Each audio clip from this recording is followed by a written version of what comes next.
motivation est faite, tu as choisi tes zones, tu as choisi d'autres zones hors de Paris.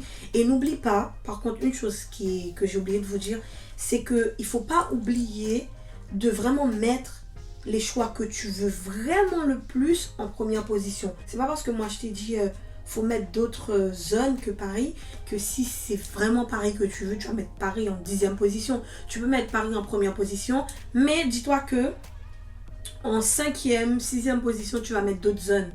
Même pas. T'es pas obligé de prendre des zones hyper loin de Paris. Tu peux prendre par exemple Tours.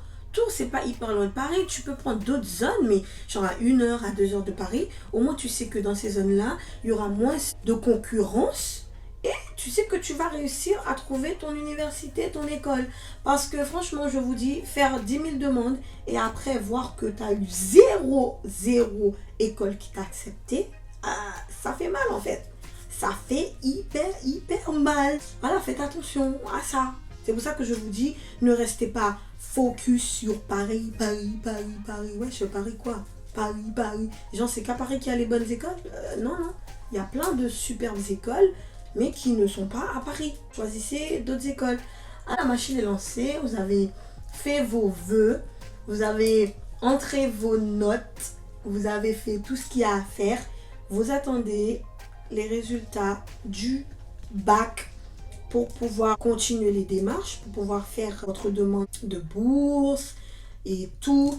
Et en plus, parlons de la demande de bourse. Moi, j'étais boursière. Il y en a d'autres qui ne le sont pas parce que quand tes parents, ils ont trop d'argent, tu n'as pas droit à la bourse. Mais moi, c'était pas mon cas.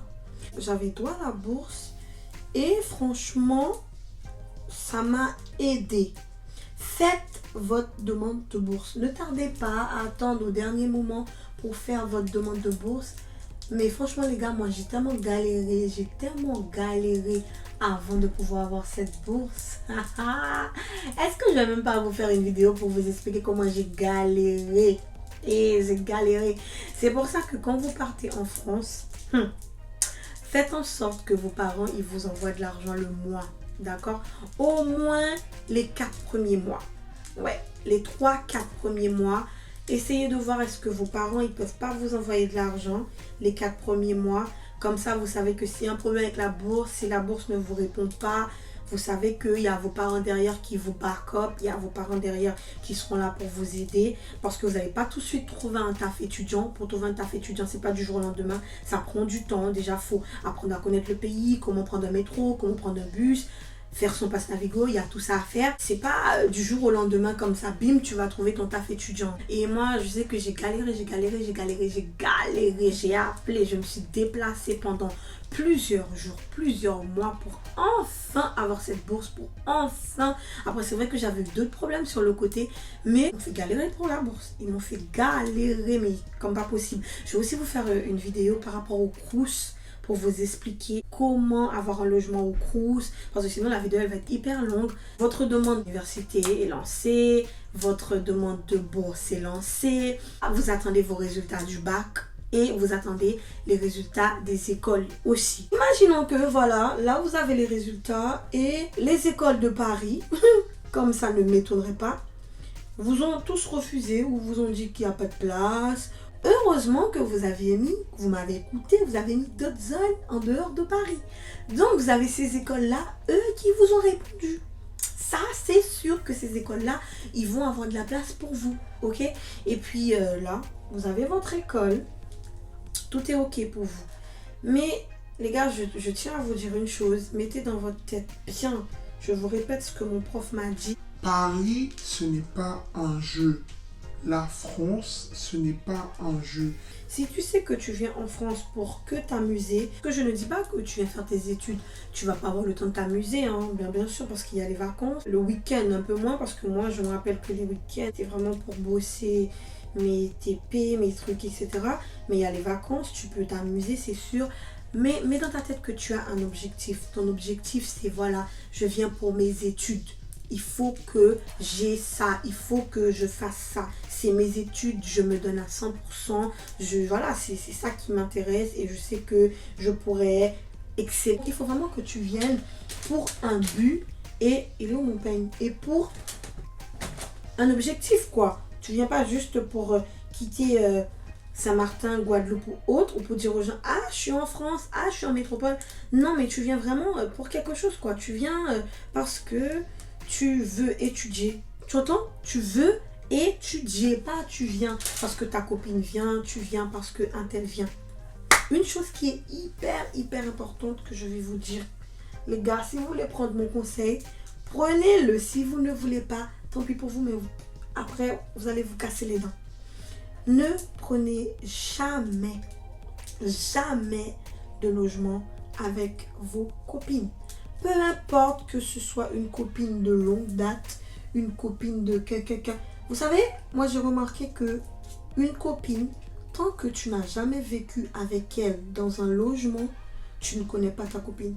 Ta copine, tu la vois tous les jours, genre à l'école. Vous vous voyez à la récréation, vous vous voyez en dehors dans une fête. Mais tant que tu n'as pas vécu avec une personne vraiment dans un logement, tu connais pas cette personne. Et atterrir en France, être dans un logement avec une copine et que ça commence à mal se passer, je vous dis pas la galère. Je ne vous dis pas la galère. Donc, si tu peux ne pas habiter avec X, Y, Z, W, ne le fais pas. Si aussi tu peux venir en France et avoir directement ton logement, fais-le. Fais-le. Parce que venir en France et être chez les gens, les gars, my God. Venez en France, soyez chez vous. Même si vos parents, ils ont les moyens de vous payer l'hôtel, prenez l'hôtel. En attendant votre logement du Crous, que le Crous vous réponde. Parce que c'est vrai que soi-disant, quand tu es aux Antilles, tu es en priorité, mais voilà quoi. Bref, prends l'hôtel. Comme ça, tu sais que dans l'hôtel, tu es bien, tu payes. Voilà, tu décides de payer. Même si tu ne prends pas un truc cher, hein, tu restes un mois et tu restes là-bas en attendant que le Crous te dit voilà, votre logement il est prêt. Au moins, tu sais que tu n'es pas chez une personne qui va te parler n'importe comment. Tu n'es pas chez une personne qui va te traiter n'importe comment. Parce que j'ai remarqué en France, les gens ils changent tellement. Je sais pas si c'est le pays, je sais pas. Mais la personne que tu as connue aux Antilles, quand tu arrives en France, ce n'est pas la même personne. Hein. C'est vraiment pas la même personne. Tu vas dire, ah, c'est ma copine, ah, c'est quelqu'un, je viens chez toi. Ou même quand tu es aux Antilles, ils te disent, viens chez moi, je vais t'accueillir chez moi. Ne les écoutez pas. Ne les écoutez pas. Prends ton logement. Comme ça, tu sais que tu es chez toi. Il n'y a personne qui va te saouler. Il n'y a personne qui va te faire chier parce que tu seras chez toi. La seule chose que je peux vous dire, c'est vous dire que le bac, par rapport aux études supérieures, ce n'est rien. Moi, mes profs m'ont toujours dit ça. Et j'avais pas compris. Mais quand vous vous lancez dans les études supérieures, le bac, c'est rien. C'est une miette. C'est vraiment une toute petite goutte d'eau dans un océan. Donc je vous souhaite beaucoup de courage, beaucoup de force. Soyez strong dans vos têtes parce que it's not gonna be easy, ok? Donc la vidéo elle est terminée pour aujourd'hui. On se donne rendez-vous très bientôt dans une nouvelle vidéo. Ciao ciao, hasta la vista. Mouah.